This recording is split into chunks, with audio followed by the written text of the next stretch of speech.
Let's take a look at the 2018 Kioti CK2610 3-cylinder diesel tractor with hydrostatic drive. 19 horsepower PTO on the rear. Weighs in at right around 3,000 pounds with the bucket. And it has a 5.5 foot quick release bucket, which comes standard with it.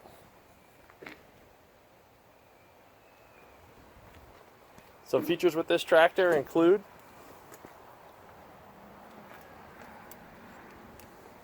no horn, just a fake button.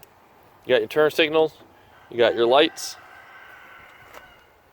Over down here, this is your differential lock to lock together the rear wheels. This is your 4-wheel or 2-wheel drive. I'm going to criticize this because it's very difficult to tell when it's in 4-wheel or 2-wheel. Just this little tiny space is all you can see. When it's got mud on it, no good. This controls how fast your 3-point hitch goes down, very easy to adjust. This controls how firm your seat is. It's got a very nice seat. Only drawback is you can't actually fold the back down, so if you leave it up when it's raining, it's going to get wet. It's got a 3-speed hydrostatic. Here's your PTO lever, and this is options because you can get a much larger engine over the 26 horsepower than what I have. In the back you have PTO with a little cover here, adjustable 3-point hitch, gas tanks on the rear, easy to fill. Alright, you're not going to spill gasoline all over, or diesel fuel all over the hood of your tractor. Very easy to use ergonomic bucket control. And here's your 3-point hitch raise and lower. Your throttle. And here we have forward and reverse. And this is your brake.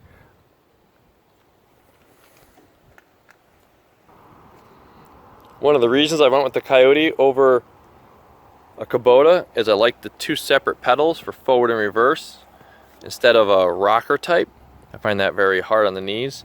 A disadvantage is your throttle pedals are on the same side as your brake, because that's your drive clutch or PTO clutch. So if you're on a really steep hill, you got to be quick from here to here. All right, and then also this lever is for your parking brake, so you have to push it in, push that forward. And to release it, you just push on the pedal. I typically push it in and then push it with my other foot. But again, that doesn't seem like it's very ergonomic. Up here, easy to use controls on the dash. You have a bunch of things that light up. You get a lot of stuff lighting up, but the parking brake thing doesn't light up when the parking brake's on, and your 4-wheel drive doesn't light up when the 4-wheel drive is engaged. The PTO does light up when you put the PTO on. This handle's real nice, easy to use, easy to operate. And the headlights stink, so I added some LEDs up high. Let's take a look under the hood. That requires pulling out these 2 pins. And then this will drop down.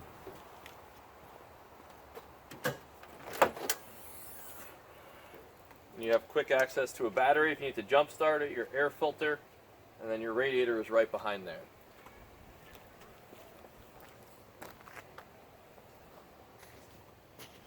If you need to work on the tractor, even with the arms in place, you can still access most things like the alternator. There's your starter. You got your belts up here. Let's go to the other side. Over here on this side, quick access to your oil filter. Up here is the water collector for your diesel, throttle adjustment if need be. And here's the fluid for the front differential. What I like about this over the Kubota is you have a hydraulic steering ram right here on the front. The Kubota one has a different type of linkage system, which is not as thorough as this one.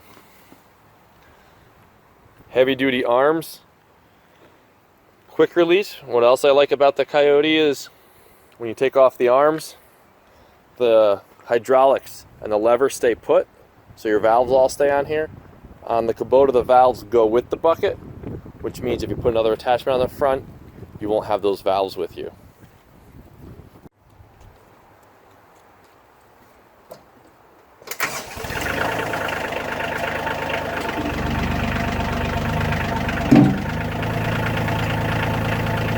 I know I compare the Kubota and the Kioti, and I'm not saying that one is better than the other. On paper, their specs are almost identical. Cost-wise, the Kioti was about $2,500 cheaper, so that was a deciding factor. Along with, I liked some of the features like the twin drive pedals, the bucket lever, and it came with the quick release. I didn't have to spend extra for that. Some of the ergonomics on the Kioti are a little annoying, but I'm sure there's some things on the Kubota that are bothersome as well. It is a tractor after all.